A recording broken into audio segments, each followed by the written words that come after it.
السلام علیکم ملګرو. جنید خان ما د سایډ له تاسو له دا ویډیو ښکاري جي زمونږ د خوږ نبی حضرت محمد صلی الله علیه و آله وسلم آخري خطبه حجت الوداع چې ولې ویل شي هغه کې زموږ خوږ نبی حضرت محمد صلی الله علیه و آله وسلم امت د پاره څه پیغام پرې خلې د ویډیو مکمل وګورئ او دا د موستا فرض دی چې دا پیغام ټول مسلمانانو ته ټول مسلمانانو له دا پیغام مونږ ورسو.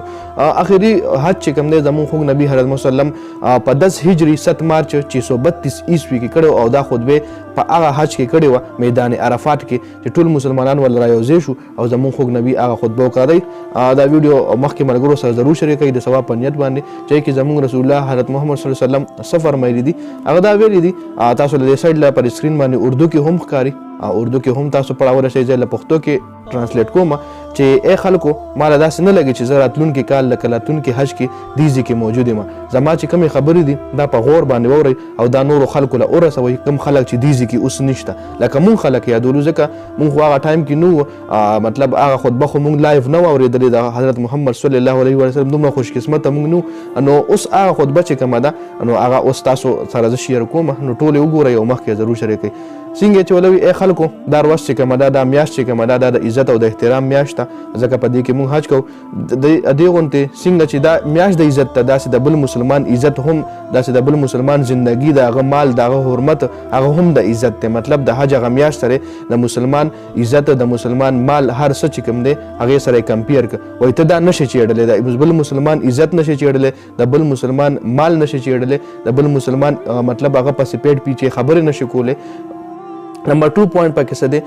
لوگوں کے مال اور امانتیں ان کو واپس کر دو کہ چاہتا سر امانت کی خلی وی چاہتا سر مال وی نغا غلا ورورا سوئی. نمبر 3 کیسے دی سوک پتنگے نا څوک په تنګې نه چاله به نقصان نه ورکې چې بل کس تا له شر نه محفوظ وي لکه ځان به داسې بهادر نه جوړې ځان نه به داسې کلکلا خان نه جوړې چې بس ته وې ځېمه بل مسلمان له نقصان ورکې بل مسلمان ته مطلب هغه تا نه محفوظ نه وي نو بل مسلمان به د خپل ځان نه د خپل شر نه محفوظ ساتي. بل پوائنټ پکې څه دی تاسو یاد ساتئ چې تاسو به یو نه یو ورځ الله سره ملاویږئ نو الله تم سے تمہارے اعمال کے بابت سوال کرے گا چې کله الله سره ملاو شو تا په دې دنیا باندې کومه زندگی تیره کړې دې باره کې بدلنا الله پاک پوښتنه کوي. مرګ خو شته په دې دنیا باندې دا دنیا خو همیشه دپاره نه ده انسان خو به دې دنیا نه رخصتیږي چې کله هم ته مړ شي او الله پاک سره ملاو شي نو الله پاک په تا نه سوال کوي چې تا په دنیا باندې څنګه زندگی تیره کړې ده.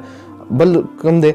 الله چې کوم دی وایي سود ختم کړی دی نو وایي تاسو هم سود ختم کوئ. صحیح شو سودونه لکه که چاله د پیسې قرض ورکړي نو هغه معاف کوه لکه سود پې چې کوم ته اخلي نو هغه سود ته ماله هغه سود معاف کړه. صحیح شو. بل ورپسې کم پوائنٹ ہے تم عورتوں پر حق رکھتے ہو اور وہ تم پر حق رکھتی ہے جب وہ اپنے حقوق پورے کر رہی ہے تو تم ان کی ساری ذمہ داریاں پوری کرو.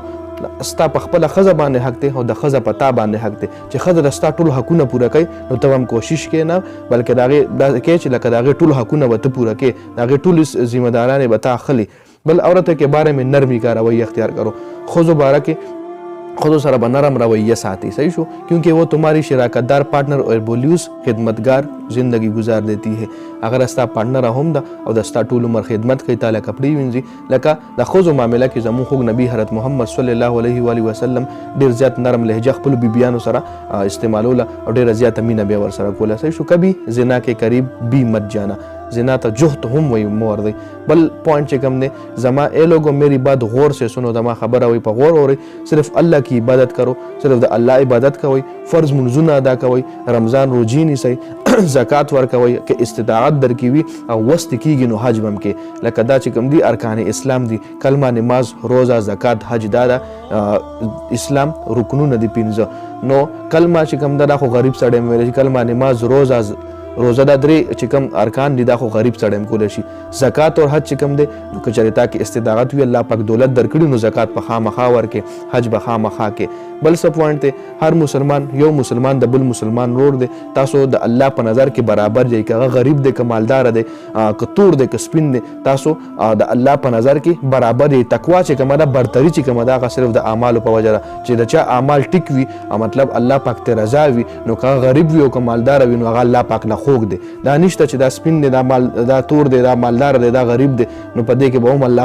الله پاک دپاره ټول مونږ یو رنګ یو صرف هغه کس زموږ نه اوچت دی چې کوم الله پاک نه خوږ دی او کوم د الله پاک حکمونه مني صرف برتري صرف په تقوا باندې ده. صحیح شو.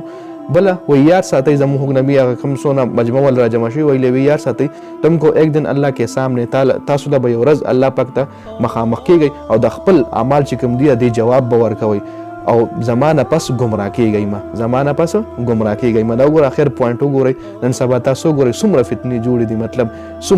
مطلب ګروپونه جوړ دي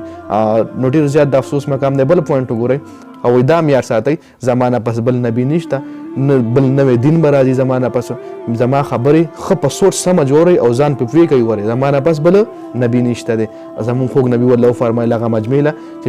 میرے بعد دوسرا نبی نہیں آنے والا نہ کوئی نیا دین لایا جائے گا نہ بل نبی شته او نه دین شته غوړی دا یاد ساتئ زمون خوږ نبی چې کوم دی خاتم النبیین دی بل وګورئ بل پوینټ چې کوم دی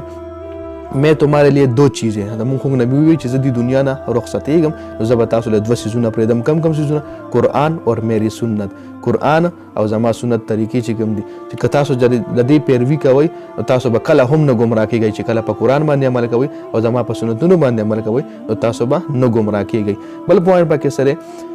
सुनो तुम लोग जो मौजूद है इस बात को अगले लोगों तक पहुंचाना सुमरा खलक चलता मौजूद है लेवे दा सुमरा खबर चिता सोरी दे दा कमा खबर चिता लमाओ की सही तरफ लता उर्दू की हम ली मादा पुख्तो की हम ट्रांसलेट की और दा सुमरा खबर हम दी दा नूर मुसलमानों लौरा सवई अगर और वो फिर अगले लोगों को पहुंचाए सुख हम दा खबर और न दे कोशिश की दा खबर नूर खल को लौरा सिंह चे मां कोशिशों को मां पे वीडियो जोड़ा का तासो कोशिशों का तासो शेयर कई तासो खपल फैमिली खपल फ्रेंड्स ला बौरसी बस तासो अमल गरी दे हम कोशिशों की दा मख की शेयर की دا اوریجنل ویډیو که چاته ولا مخې راورغه زموږ د خوږ نبی خطبه یا یو ریټن فارم کې لیکلي فارم کې راغلی وي نو هغه هم مخکې شیر کوئ دا زموږ د خوږ نبی اخري خطبه ده چې کې هغه ډېر مین پوینټونو باره کې خبرې کړي دي نو موږ له پکار دي چې دا خبرې موږ د خوږ نبی ټولې دنیا له ورسو څومره مین پوینټونه پکې ډېر ښه راغه څنګه چې پکې دا وي چې د ښځو معامله کې د سود باره کې د زنا باره کې زمانه پس ګمراه کېږئ ما د مسلمانانو باره کې چې د مسلمان عزت چې کوم دی دا ډېر زیات خوږ دی یو مسلمان نه دی پکار چې د بل مسلمان عزت خراب کی نو ډېر ښې خبرې کړي پھر آپ نے آسمان کی طرف چہرہ اٹھایا بیا هغې نه پس زموږ خوږ نبی آسمان طرف لو کتل او یې چې ای الله ګواه اوسه ما ستا دین رو رسولو دی ټولو خلکو له ستا چې کوم پیغام باندې ټولو خلکو له رو رسولو اوس یا الله ته زما په دې خبره باندې ګواه اوسه دخکتا پا کسی رگوری نوٹ اللہ ہمیں ان لوگوں میں شامل کرے